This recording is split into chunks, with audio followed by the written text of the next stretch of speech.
Atos, capítulo 21. Assim, depois de uma despedida emocionada, seguimos caminho.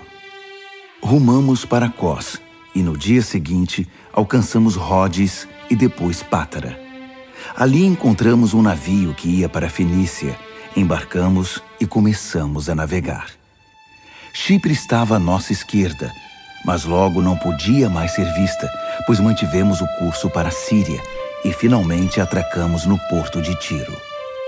Enquanto a carga era desembarcada, procuramos os discípulos que viviam na cidade e ficamos com eles 7 dias. A mensagem deles para Paulo, baseada numa percepção concedida pelo Espírito, foi: não vá a Jerusalém. Quando nosso tempo acabou, eles nos escoltaram até as docas. Vieram todos, homens, mulheres, crianças. Foi uma grande festa de despedida. Ajoelhamo-nos na praia e oramos. Então, após outra rodada de despedidas, subimos a bordo, enquanto eles voltavam para casa. Uma rápida jornada de Tiro a Ptolemaida completou a viagem. Saudamos nossos amigos cristãos ali e ficamos com eles um dia. De manhã fomos para Cesareia e ficamos com Filipe, o evangelista, um dos 7. Filipe tinha 4 filhas que eram virgens e profetizavam. A visita durou vários dias e um profeta da Judéia chamado Ágabo veio nos ver. Ele encaminhou-se diretamente para Paulo, pegou o cinto dele e, num gesto dramático, amarrou-se mãos e pés e disse: "Isto é o que o Espírito Santo diz. Os judeus de Jerusalém irão prender o homem a quem este cinto pertence desta maneira e vão entregá-lo a pagãos muito maus." Quando ouvimos isso, todos nós imploramos a Paulo que deixasse de ser teimoso e desistisse da viagem a Jerusalém. Mas ele foi irredutível. "Por que tudo isso? Por que todo esse drama, tornando as coisas ainda mais difíceis para mim? Vocês não entendem. A questão não é o que vão fazer a mim em Jerusalém, se vão me prender ou me matar, mas o que o Senhor Jesus irá fazer por meio da minha obediência. Não conseguem ver isso?" Percebendo que era inútil insistir, desistimos. "Está nas mãos de Deus. Senhor, seja feita a tua vontade." Isso aconteceu pouco antes de pegarmos a bagagem para ir a Jerusalém. Alguns dos discípulos de Cesareia foram conosco e nos levaram à casa de Minasom, que nos recebeu calorosamente como hóspedes. Natural de Chipre, ele era do grupo dos discípulos mais antigos. Em Jerusalém, nossos amigos nos receberam de braços abertos, com muita alegria. Logo na manhã seguinte, fomos levar Paulo para ver Tiago. Todos os líderes da igreja estavam lá. Depois das saudações e de conversar um pouco, Paulo contou em detalhes o que Deus havia feito entre os não-judeus pelo seu ministério. Eles ouviram com prazer e deram glórias a Deus. Eles também tinham uma história para contar. "Vejam o que está acontecendo aqui. Milhares e milhares de judeus consagrados a Deus passaram a crer em Jesus. Mas há também um problema. Eles estão mais zelosos do que nunca em observar as leis de Moisés. E ouviram dizer que vocês aconselham esses judeus que vivem cercados por gente de outros povos a se afastar de Moisés, afirmando que eles não precisam circuncidar os filhos nem guardar as tradições. Isso desagradou muito a todos eles. Estamos preocupados com o que poderá acontecer quando descobrirem que você está na cidade. Isso vai dar problema. Aqui está o nosso conselho. 4 homens de nosso grupo fizeram um voto que envolve purificações rituais, mas não tem dinheiro para pagar as despesas. Junte-se a esses homens em seus votos e pague as despesas deles. Assim, todos vão ficar convencidos de que não há verdade nos boatos que circulam a seu respeito e que você é de fato zeloso das leis de Moisés. Ao fazer esse pedido, não estamos voltando atrás no acordo sobre os não-judeus convertidos. Tudo o que escrevemos naquela carta está de pé. A saber, o cuidado em não se envolver em nenhum tipo de idolatria, em não servir comida ofensiva aos judeus cristãos, como é o caso do sangue e da carne ritualmente impura, e em guardar a pureza moral no sexo e no casamento. Paulo concordou. Juntou-se àqueles homens em seus votos e pagou as despesas deles. No dia seguinte, foi ao templo oficializar o voto e ficou ali, até que os sacrifícios adequados foram oferecidos e o tempo fosse cumprido. Quando os 7 dias de purificação estavam para se completar, alguns judeus de Éfeso reconheceram Paulo no templo. Imediatamente, puseram o lugar de cabeça para baixo. Agarraram Paulo e começaram a gritar a plenos pulmões: Socorro! Israelitas, ajudem! Este é o homem que está viajando pelo mundo inteiro, dizendo mentiras contra nós, contra nossa religião e contra este lugar. Ele trouxe gregos aqui e contaminou este lugar santo! Eles tinham visto Trófimo, o grego de Éfeso, caminhando com Paulo na cidade, e logo concluíram que o apóstolo o levara ao templo. Logo a cidade inteira estava alvoroçada. Gente de toda parte corria para o templo a fim de saber o que estava acontecendo. Os judeus arrastaram Paulo para fora e trancaram as portas do templo de modo que ele não pudesse entrar no santuário outra vez. Tentavam matá-lo quando notícia chegou ao comandante da guarda. Um motim! A cidade inteira está polvorosa! Ele agiu rápido. Os soldados e oficiais correram para o lugar imediatamente. Assim que a multidão viu o comandante e seus soldados, pararam de agredir o apóstolo. O capitão prendeu Paulo, ordenou que ele fosse algemado e depois perguntou quem era e o que tinha feito. Tudo o que ele conseguiu da multidão foi uma gritaria ensurdecedora. Era impossível entender o que diziam. Por isso, decidiu levar Paulo para a fortaleza.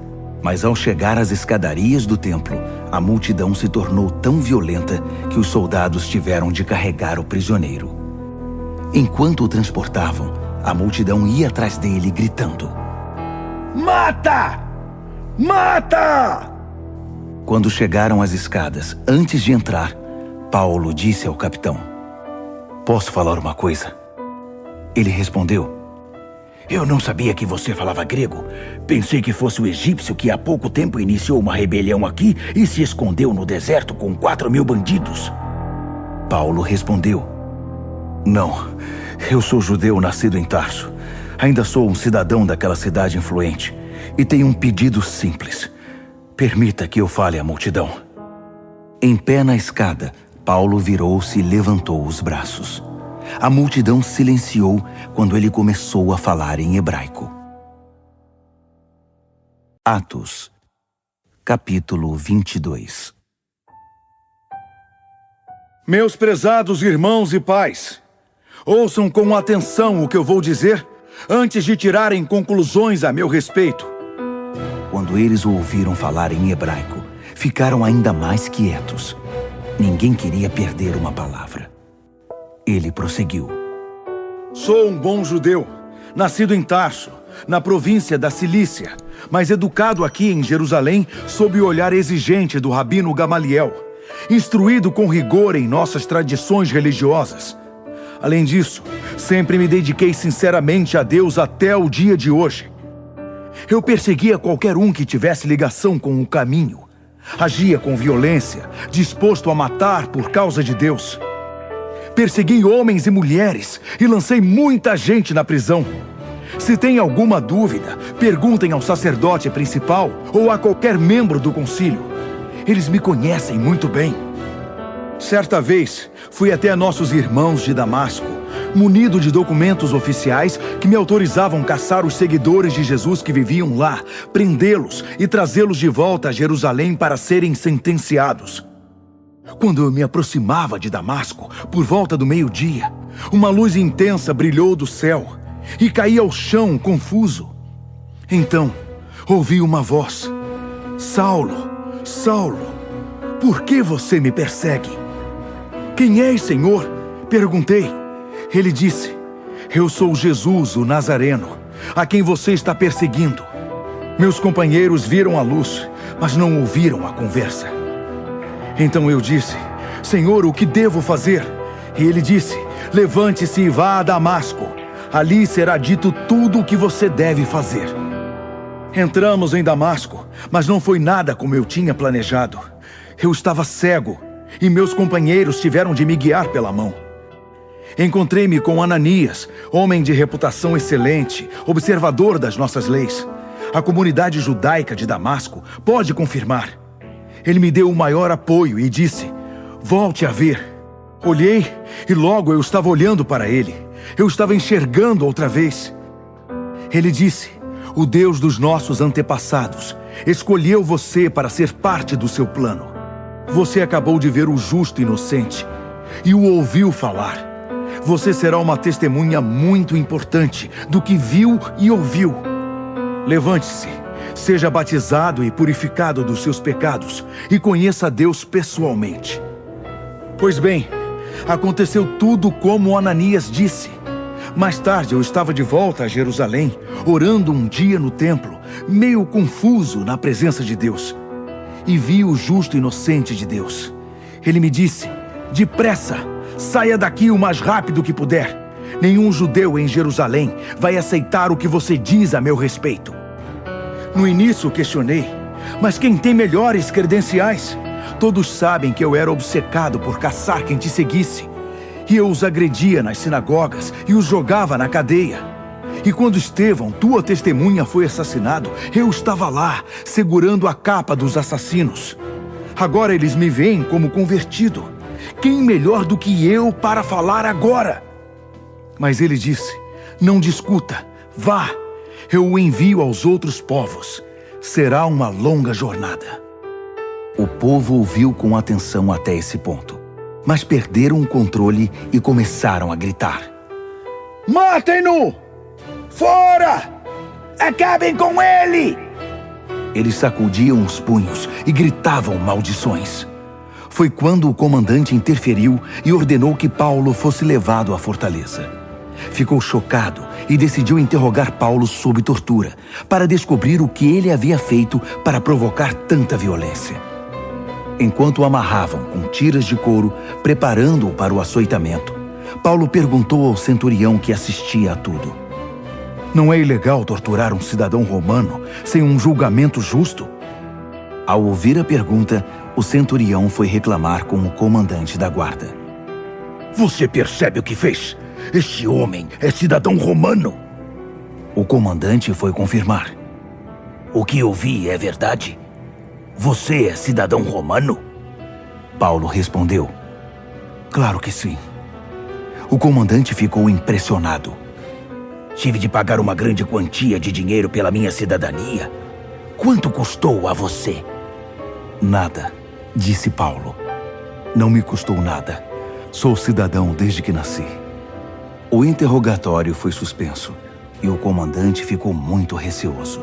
Havia ordenado prender um cidadão romano e chegado muito perto de mandar torturá-lo. No dia seguinte, querendo livrar-se da encrenca e querendo saber o que estava por trás da acusação dos judeus, o comandante libertou Paulo e convocou uma reunião com os principais sacerdotes e o concílio para ver o que eles pretendiam fazer. Paulo foi levado à presença deles.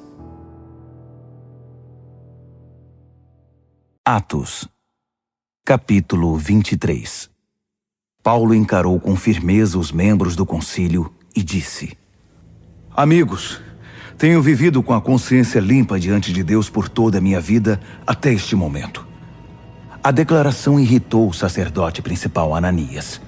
Ele ordenou aos seus assistentes que esbofeteassem Paulo, mas Paulo reagiu de imediato. Deus irá castigá-lo, seu farsante. Você se senta aí para me julgar de acordo com a lei e depois quebra a lei mandando me esbofetear. Os assistentes não podiam crer em tal ousadia. Como tem coragem de falar desse jeito com o sacerdote principal de Deus? Surpreso, Paulo respondeu: como eu poderia saber que ele é o sacerdote principal? Ele não age como tal. Mas vocês estão certos.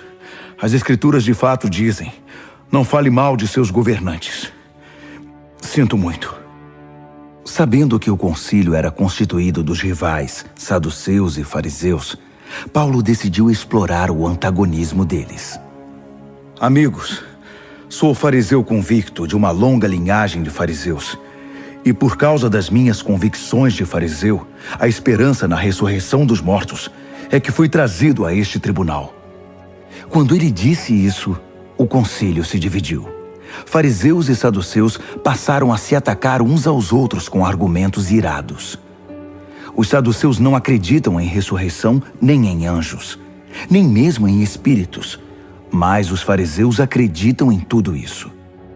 A confusão estava armada. Os líderes religiosos do lado dos fariseus gritavam para os outros: não vemos nada de errado com este homem! E se um espírito falou com ele? Ou talvez um anjo?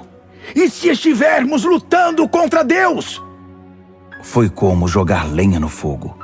A discussão tornou-se tão violenta que o capitão ficou com medo de que partissem Paulo ao meio. Assim, ordenou aos soldados que o tirassem dali e o escoltassem de volta à fortaleza em segurança.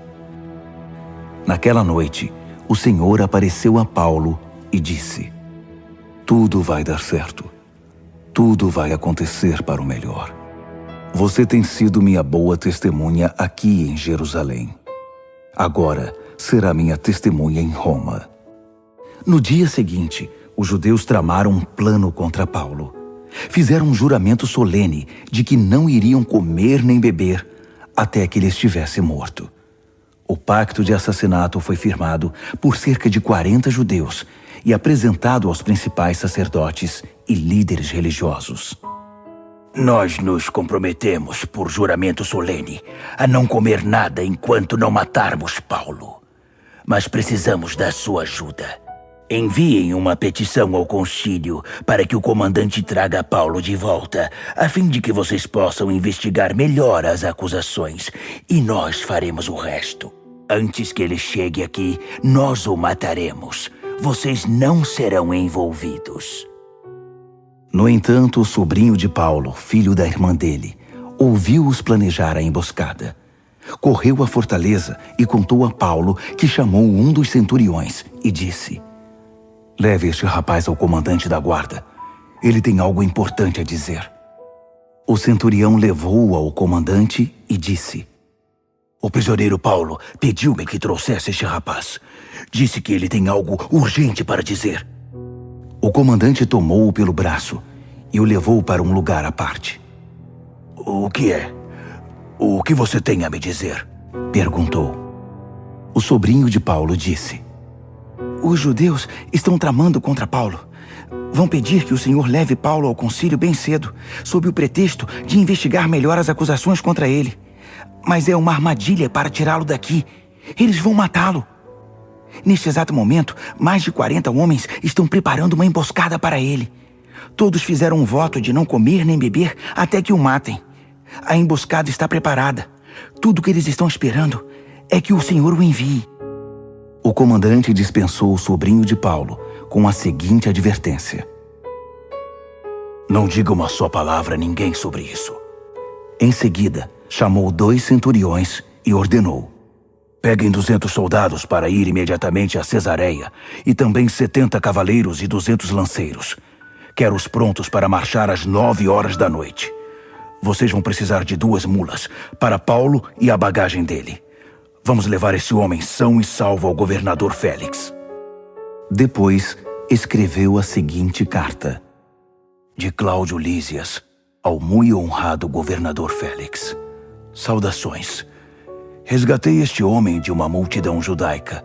Eles o prenderam e estavam prestes a matá-lo, quando eu soube que ele era cidadão romano. Então enviei meus soldados. Querendo saber o que ele tinha feito de errado, apresentei-o ao concílio deles.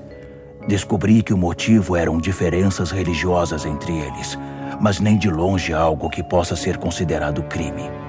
Soube também que fizeram um plano para matá-lo. Decidi que, por segurança, seria melhor levá-lo daqui quanto antes. Por isso, eu o estou enviando ao Senhor. Avisei aos acusadores que ele está agora sob nossa jurisdição. Seguindo ordens, os soldados levaram Paulo na mesma noite em segurança até Antipátride. De manhã voltaram aos seus alojamentos em Jerusalém, enviando Paulo para Cesareia sob a guarda da cavalaria, que entrou em Cesareia e entregou Paulo e a carta ao governador. Depois de ler a carta, o governador perguntou a Paulo de que província ele era. Da Cilícia, foi a resposta. Então ele disse: Vou cuidar do seu caso quando seus acusadores se manifestarem. E ordenou que Paulo ficasse detido na residência oficial de Herodes. Atos, capítulo 24. 5 dias depois, o sacerdote principal Ananias chegou com um grupo de líderes judeus. Entre eles estava Tértulo, um advogado. Eles apresentaram ao governador sua acusação contra Paulo. Quando Paulo foi chamado ao tribunal, Tértulo falou pela acusação. Honorável Félix, somos muito gratos sempre e em todo lugar por seu governo sábio e pacífico. Estamos conscientes de que é por sua causa que desfrutamos essa paz e as benesses de suas reformas. Não vou cansar o Senhor com um discurso longo. Peço sua gentil benignidade em me ouvir. Serei breve. Apanhamos esse homem várias vezes perturbando nossa paz, incitando motins contra os judeus em todo o mundo. Ele é o líder de uma seita sediciosa chamada Nazarenos. Muito perigosa, devo dizer. Nós o pegamos tentando profanar nosso santo templo e o prendemos. O senhor poderá averiguar todas essas acusações quando o interrogar. Os judeus o apoiaram. É isso mesmo! Ele tem toda a razão! O governador acenou para Paulo, indicando que era a vez dele. Paulo então disse: Considero-me feliz por me defender na presença do governador, sabendo quão justo o Senhor tem sido em nos julgar todos estes anos. Estou de volta a esta terra há apenas 12 dias. O senhor pode verificar essa informação com muita facilidade. Vim com um propósito definido de adorar em Jerusalém, na festa de Pentecoste, e durante todo este tempo, nada fiz de errado. Ninguém pode dizer que me viu discutindo no templo ou provocando alguma multidão nas ruas. Nenhuma das acusações deles pode ser comprovada com evidências ou testemunhas. Mas devo confessar o seguinte: sou seguidor do caminho que eles caluniosamente chamam de seita. De fato, sirvo e adoro o mesmo Deus servido e adorado por todos os nossos antepassados, e creio em tudo que está nas Escrituras. Admito viver na expectativa de que Deus irá ressuscitar os bons e os maus. Se esse é o meu crime, meus acusadores são tão culpados quanto eu. Acreditem, esforço-me para manter uma consciência limpa diante de Deus e do próximo em tudo o que faço. Fiquei fora da nossa terra há alguns anos e agora estou de volta. Enquanto eu estive fora, levantei uma oferta para os pobres e a trouxe comigo, junto com a oferta para o templo.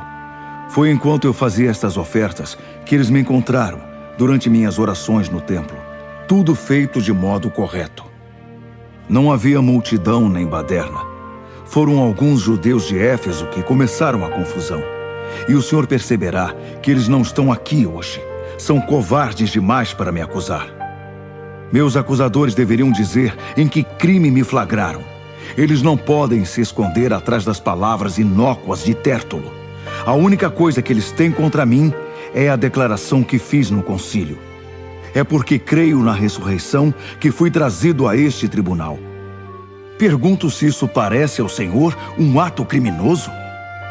Félix hesitou. Ele sabia mais do que aparentava a respeito do caminho e poderia ter resolvido o caso de uma vez por todas. Mas inseguro por motivações políticas, preferiu adiar a questão. Por isso declarou: Quando o capitão Lísias vier, vou decidir o caso. Ele ordenou ao centurião que mantivesse Paulo em custódia, mas com alguma autonomia, e que não impedisse os amigos de o ajudarem. Poucos dias depois, Félix e Drusila, sua esposa, que era judia, mandaram chamar Paulo para ouvi-lo falar a respeito da vida de seguidor de Jesus Cristo.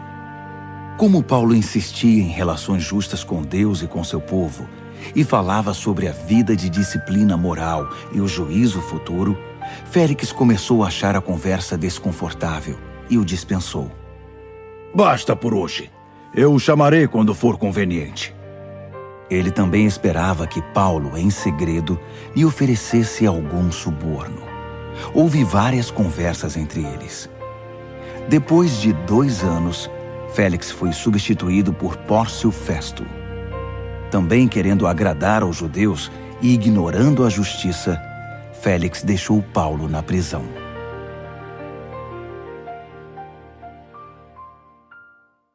Atos, capítulo 25. 3 dias depois de Festo chegar a Cesareia para assumir o posto de governador, ele subiu a Jerusalém. Os principais sacerdotes e líderes do povo renovaram seu desejo de vingança contra Paulo e pediram a Festo o favor de enviar Paulo a Jerusalém para responder às acusações. Uma grande mentira. Estavam ainda decididos a executar plano de preparar-lhe uma emboscada e matá-lo no caminho. Festo respondeu que Cesareia era a jurisdição apropriada para Paulo e que voltaria para lá em alguns dias. Vocês são bem-vindos, ele disse, para voltar comigo e acusá-lo, seja qual for o motivo. Cerca de 10 dias mais tarde, Festo voltou para Cesareia.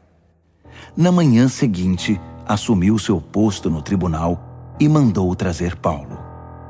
Assim que ele entrou, os judeus que tinham vindo de Jerusalém o cercaram, gritando acusações absurdas, impossíveis de serem comprovadas. Então, Paulo tomou a palavra e disse simplesmente: Não fiz nada de errado contra a religião judaica, contra o templo ou contra César. Tenho dito. Mas Festo queria agradar aos judeus e insistiu. Você gostaria de subir a Jerusalém e me deixar conduzir seu julgamento lá? Paulo respondeu: Estou de pé neste momento perante o Tribunal de Justiça de César, onde tenho o direito de estar, e aqui permanecerei. Não fiz nada de ofensivo aos judeus, e sei que o Senhor tem consciência disso. Se cometi algum crime e mereço a morte, enfrentarei a situação. Mas se não há base para estas acusações, e o Senhor sabe que não há, ninguém pode me obrigar a prosseguir com este absurdo. Estamos perdendo tempo aqui. Apelo para César. Festo conversou rapidamente com seus conselheiros e deu seu veredito. Você apelou para César. Então, vai para César. Poucos dias depois, o rei Agripa e sua esposa Berenice visitaram Cesareia para cumprimentar Festo por sua nova função. Depois de vários dias, Festo apresentou o caso de Paulo ao rei. Tenho um homem em minhas mãos, um prisioneiro deixado por Félix. Quando eu estava em Jerusalém, os principais sacerdotes e líderes do povo apresentaram várias acusações contra ele e queriam que eu o sentenciasse à morte. Deixei claro que esse não é um modo romano de fazer as coisas. Só porque um homem é acusado, não o condenamos. Em vez disso, damos ao acusado uma chance de encarar seus acusadores e defender-se das acusações. Então, quando eles vieram aqui, fui direto ao caso. Marquei o julgamento e pus o homem no banco dos réus. Vieram acusadores de todos os lados. Mas as acusações não passavam de implicância religiosa e de uma discussão sobre um homem morto chamado Jesus, que o prisioneiro alega estar vivo. Como sou recém-chegado e não entendo tudo que está envolvido em casos como esse, perguntei se ele queria ir a Jerusalém para ser julgado lá. Ele se recusou e exigiu uma audiência diante de Sua Majestade em nosso tribunal mais importante. Então ordenei que ele voltasse a ficar sob custódia até que eu pudesse enviá-lo a César, em Roma. Agripa disse: Eu gostaria de ver esse homem e ouvir sua história. Festo concordou. Tudo bem. A primeira coisa que faremos amanhã é trazê-lo, e o senhor poderá ouvi-lo. No dia seguinte, Todo cidadão de Cesareia que se considerava alguém deu um jeito de ir ao auditório. Estavam ali também os militares mais graduados. Agripa e Berenice fizeram uma entrada em alto estilo e assumiram seus lugares. Festo, então, ordenou que Paulo fosse trazido. Então, Festo disse: Rei Agripa e distintos convidados, olhem bem para este homem. Um grupo de judeus me pediu em Jerusalém e depois aqui que eu me livrasse dele. Eles exigem com veemência sua execução. Analisei o caso e concluí que ele não cometeu crime algum. Ele requisitou um julgamento diante de César e concordei em enviá-lo a Roma. Mas o que eu vou escrever ao meu senhor César? Todas as acusações feitas pelos judeus não têm fundamento e não descobri mais nada que possa condená-lo. Foi por isso que eu o trouxe diante desta comunidade, especialmente diante do senhor rei Agripa, a fim de que possamos verificar se alguma acusação se sustenta, pois me parece tolice enviar um prisioneiro para lá tão longe para ser julgado e não ser capaz de oficializar um simples delito.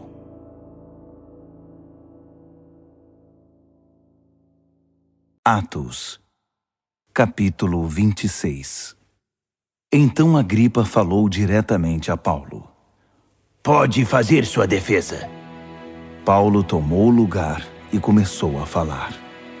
Não posso pensar em ninguém melhor, rei Agripa, diante de quem eu desejasse responder a todas essas acusações dos judeus, senão o Senhor, que conhece tão bem os costumes judaicos e as discussões internas. Desde a minha juventude, tenho vivido entre meu povo em Jerusalém. Praticamente todo judeu na cidade que me viu crescer, e basta alguém aqui olhar para mim para confirmar, sabe que vivi como fariseu zeloso, nosso grupo religioso mais exigente. E é por ter vivido e levado a religião a sério, comprometido de coração e alma com o que Deus prometeu aos meus antepassados, a mesma esperança que as 12 tribos têm aguardado noite e dia todos esses séculos, e a que tenho me apegado, essa esperança testada e aprovada, que fui acusado pelos judeus.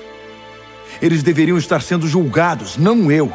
Pela minha vida, não consigo entender porque seria crime acreditar que Deus ressuscita os mortos.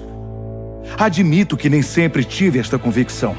Por um tempo pensei que era minha obrigação opor-me a esse Jesus de Nazaré com todas as minhas forças.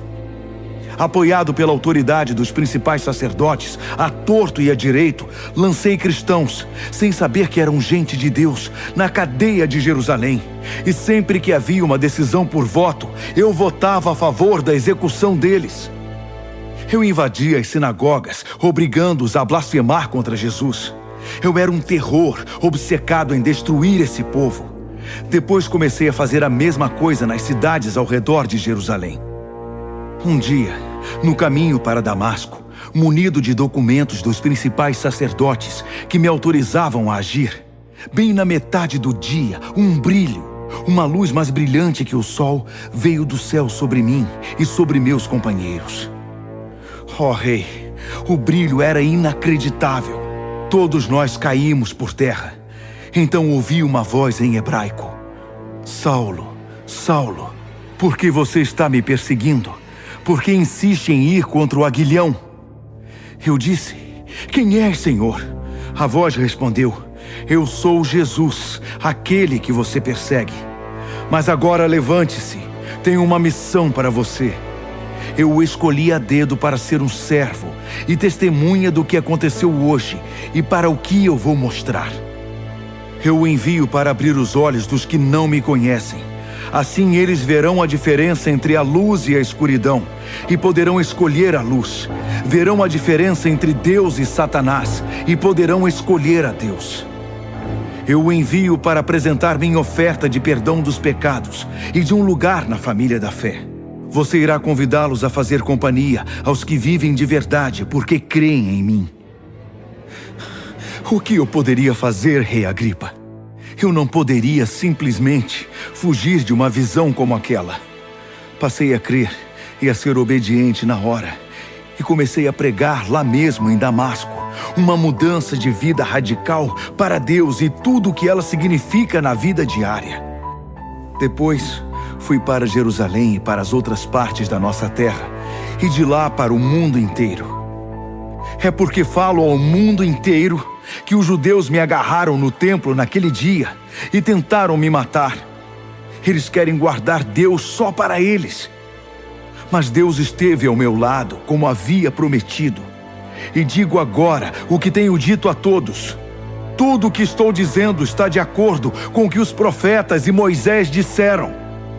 Primeiro, o Messias deveria morrer. Em seguida, iria ressuscitar. Ele seria o primeiro raio da brilhante luz matinal de Deus sobre as pessoas que estão perto e as que estão longe, tanto os que vivem na prática do mal, quanto os que têm temor de Deus. Festo não se conteve e interrompeu o discurso com um grito.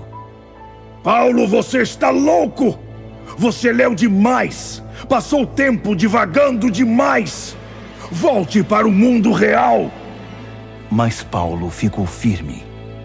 Com todo respeito, Vossa Excelência, não estou louco. Tenho plena consciência do que digo. O rei sabe do que estou falando. Estou certo de que nada do que eu disse parece loucura para ele. Ele sabe de tudo isso há muito tempo. O senhor precisa entender que isso não foi feito às ocultas. O senhor acredita nos profetas, não acredita, rei Agripa? Não precisa responder. Sei que acredita. Mas Agripa respondeu.